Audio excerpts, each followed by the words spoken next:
आखिर राम मंदिर के निर्माण में ऐसा क्या मिला जिसकी इतनी ज्यादा चर्चा हो रही है? जब नासा के वैज्ञानिकों को इन चीजों के बारे में पता चला तो वह भी हैरान रह गए। और सबसे बड़ी बात की, जब आपको इनके बारे में पता चलेगा तो आपके भी रोंगटे खड़े हो जाएंगे।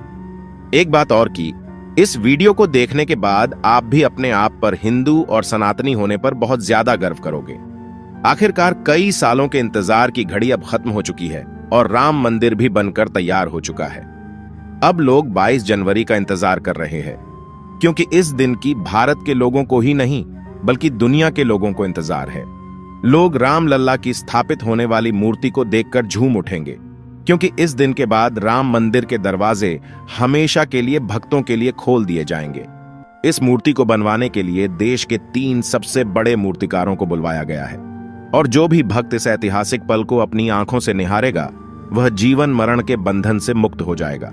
क्योंकि यह तो आपको पता ही होगा कि 22 जनवरी 2024 को राम मंदिर में रामलाल की मूर्ति की प्राण प्रतिष्ठा होगी।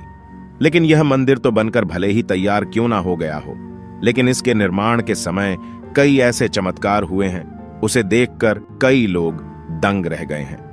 और तो और वह एक ऐसी गहरी सोच में पड़ गए हैं कि मानो उन्होंने कोई भयानक चीज देख ली हो। आज की इस वीडियो में हम राम मंदिर के बनते वक्त हुए उन चमत्कारों और रहस्यमयी चीजें के बारे में आपको बताएंगे, जिसे सुनकर शायद आप भी यकीन ना कर पाओ। आपको बता दें कि जब यहां मंदिर निर्माण का काम चल रहा था तब एक 1200 खांभों की ड्राइंग तैयार करवाई गई और अमेरिका से एक विशिष्ट वैज्ञानिकों की टीम को बुलवाया गया ताकि वे इसका निरीक्षण करके होने वाली हर एक कमियों को दूर कर दे और राम मंदिर की शान में 4 चांद लगा दे। लेकिन जैसे ही राम मंदिर के निर्माण के वक्त वहां की धरती को खुद गया, तब उस धरती से एक ऐसी वस्तु निकली कि उसे इसी देखकर सभी के होश उड़ गए। और उसे चमत्कारी और दिव्या वस्तु ने न सिर्फ उन वैज्ञानिकों के होश उड़ाए बल्कि भारत सरकार को भी हिलाकर रख दिया। जिसके बाद तुरंत एक कमेटी बनाई गई और उसकी जांच के लिए लगा दी। लेकिन उसके बाद कुछ ऐसा हुआ कि वे सभी भी प्रभु श्री राम के भक्त बन गए। दरअसल यह बात है राम मंदिर के निर्माण के समय की, जब अमेरिका से थॉमस नाम के एक वैज्ञानिक भारत में राम मंदिर निर्माण कार्य के दौरे पर आए हुए थे। यहां आकर उन्होंने देखा कि राम मंदिर का निर्माण कार्य तो काफी चल रहा है, जिसके बाद उन्होंने अपना रूटीन काम फिर से करना शुरू कर दिया और अपना काम करना शुरू कर दिया। अपने काम करने के दौरान जैसे ही उनकी नजर मंदिर परिसर की तरफ गई तो उन्हें एक ऐसी जगह दिखाई जहां पर वहां धरती नरम पड़ी हुई थी। देखने में वह धरती वहां की जगह से पूरी अलग ही दिख रही थी। थॉमस को अपनी अंतरात्मा से कुछ अलग सी प्रेरणा मिलने लगी और तुरंत थॉमस ने अपने मजदूरों को वहां की खुदाई करने को बोल दिया।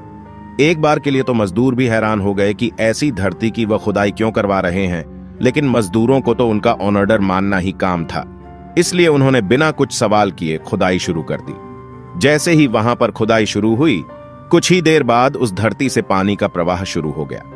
उस बहते हुए पानी को देख खुदाई करने वाले मजदूर परेशान हो गए, क्योंकि पानी के अंदर खुदाई करना मुश्किल ही नहीं बल्कि नामुमकिन सा हो जाता है। लेकिन जब इस पानी का सर्वेक्षण किया तो पता चला है कि यह पानी तो पास ही में बह रही सरयू नदी का पानी है। वे लोग यह समझ नहीं पाए कि यह माता सरयू का आशीर्वाद है कि वह खुद राम मंदिर की निर्माण में सहयोग कर रही थी। इस पानी ने सभी वैज्ञानिकों को एक गहरी सोच में धकेल दिया। वे यह सोचने लग गए कि अगर ऐसे ही पानी निकलता रहा तो जहां एक भव्य मंदिर का निर्माण कैसे हो पाएगा, क्योंकि एक पानी वाली सतह पर मजबूत मंदिर बनवाना कोई हंसी खेल की बात नहीं थी।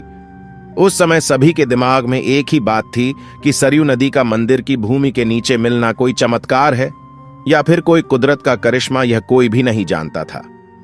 आखिरकार जब कोई भी समाधान नहीं मिला तब सभी मिलकर श्री राम से प्रार्थना करने लगे, क्योंकि जाहिर सी बात थी जब तक वो माता सरयू के पानी की धारा बंद नहीं होगी तब तक आगे का काम शुरू नहीं किया जा सकता था। लेकिन अगले ही दिन श्री राम ने उनकी पुकार सुन ली और माता सरयू का पानी स्वतः ही बंद हो गया और एक बार फिर राम मंदिर का निर्माण कार्य जोरों शोरों से शुरू हो गया। और यह काम इस कदर चला कि अब यहां अपने अंतिम छोर पर पहुंच चुका है, या यूं कहें कि यह पूरा तैयार ही हो गया है और 22 जनवरी को यहां श्री राम की प्राण प्रतिष्ठा भी की जाएगी। यह मंदिर इतना भाव बना है कि इस देखने के लिए भारत सरकार ने यहां पर एक अंतर्राष्ट्रीय हवाई अड्डा भी बनवाया है, ताकि देश और दुनिया के लोग सीधे ही यहां पर आ सके और इसे देख सकें। यह मंदिर तो आप कभी भी देख सकते हैं, लेकिन अब सवाल यह है कि जब पुराने समय में यहाँ पर राम मंदिर था, वह कैसा दिखता था, जिसे तोड़कर बाबर ने बाबरी मस्जिद बनाई थी। उसे राम मंदिर का निर्माण आखिर किसने किया था?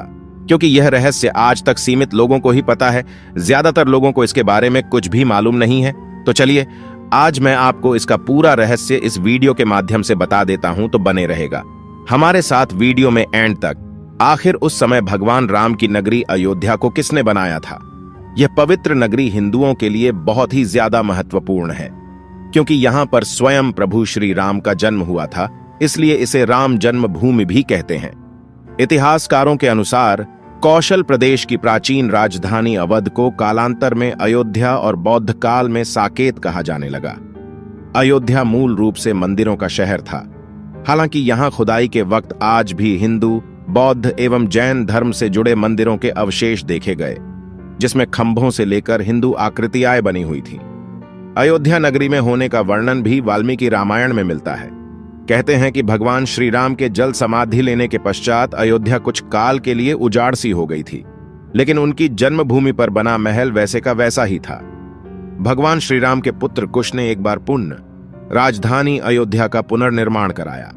इस निर्माण के बाद सूर्यवंश की अगली 44 पीढ़ियों तक इसका अस्तित्व आखिरी राजा महाराजा बृहदबल तक अपने चरम पर रहा। कौशल राज बृहदबल की मृत्यु महाभारत युद्ध में अभिमन्यु के हाथों हुई थी। महाभारत के युद्ध के बाद अयोध्या उजड़ सी हो गई, मगर श्री राम जन्मभूमि का अस्तित्व फिर भी बना रहा। इसके बाद यह उल्लेख मिलता है कि ईसा के लगभग 100 वर्ष पूर्व उज्जैन के चक्रवर्ती सम्राट विक्रमादित्य एक दिन आखेट करते करते अयोध्या पहुंच गए। थकान होने के कारण अयोध्या में सरयू नदी के किनारे एक आम के वृक्ष के नीचे वे अपनी सेना सहित आराम करने लगे।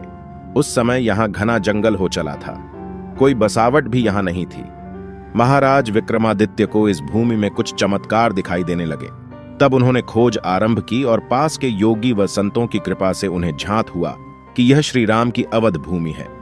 उन संतों के निर्देश से सम्राट ने यहाँ एक भव्य मंदिर के साथ ही कूप, सरोवर, महल आदि बनवाए। कहते हैं कि उन्होंने श्री राम जन्मभूमि पर काले रंग के कसौटी पत्थर वाले 84 स्तंभों पर विशाल मंदिर का निर्माण करवाया था। इस मंदिर की भव्यता देखते ही बनती थी। विक्रमादित्य के बाद के राजाओं ने समय समय पर इस मंदिर की देखरेख की। उन्हीं में से एक शुंग वंश के प्रथम शासक पुष्यमित्र शुंग ने भी मंदिर का जीर्णोद्धार करवाया था। पुष्यमित्र का एक शिलालेख अयोध्या से प्राप्त हुआ था, जिसमें उसे सेनापति कहा गया है तथा उसके द्वारा 2 अश्वमेध यज्ञों के किए जाने का वर्णन है। अनेक अभिलेखों से झांत होता है कि गुप्त वंशीय चंद्रगुप्त द्वितीय के समय और तत्पश्चात काफी समय तक अयोध्या गुप्त साम्राज्य की राजधानी थी। गुप्तकालीन महाकवि कालिदास ने अयोध्या का रघुवंश में कई बार उल्लेख किया है। इतिहासकारों के अनुसार 600 ईसा पूर्व अयोध्या में एक महत्वपूर्ण व्यापार केंद्र था। इस स्थान को अंतरराष्ट्रीय पहचान 5वीं शताब्दी में ईसा पूर्व के दौरान तब मिली जबकि यह एक प्रमुख बौद्ध केंद्र के रूप में विकसित हुआ। तब इसका नाम साकेत था।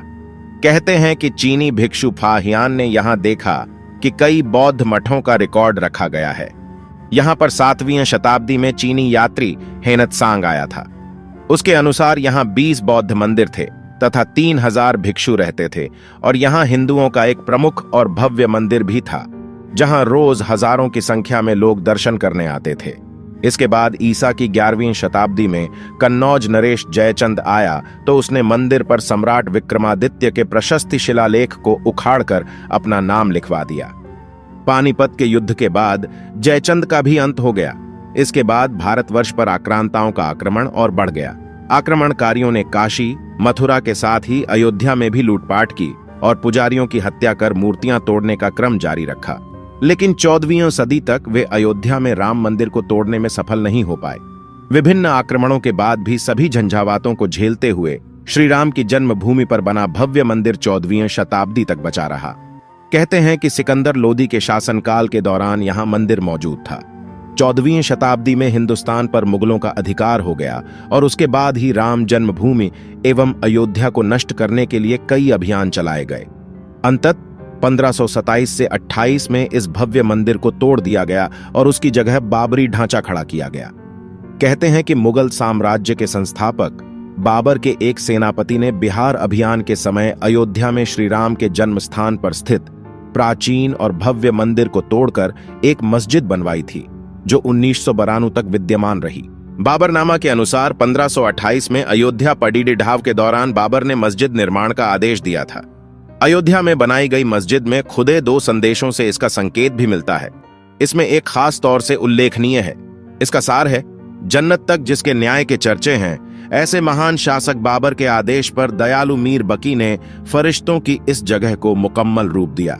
हालांकि यह भी कहा जाता है कि अकबर और जहांगीर के शासनकाल में हिंदुओं को यह भूमि एक चबूतरे के रूप से सौंप दी गई थी, लेकिन क्रूर शासक औरंगजेब ने अपने पूर्वज बाबर के सपने को पूरा करते हुए यहां भव्य मस्जिद का निर्माण कर उसका नाम बाबरी मस्जिद रख दिया था। लेकिन अंत में बाबरी मस्जिद का भी विध्वंस कर दिया गया और इस जमीन पर कई वर्षों तक कैसे चलता रहा और अंत में यह जमीन हिंदुओं को सौंप दी गई, जिस पर आज श्री रामलाल का भव्य मंदिर बनकर तैयार हो चुका है। और 22 जनवरी को यहां पर प्राण प्रतिष्ठा भी कर दी जाएगी, जिसकी तैयारी अब वैसे अगर आप में से कोई अयोध्या निवासी है तो हमें अयोध्या के बारे में कमेंट में जरूर बताना और ऐसी ही जानकारी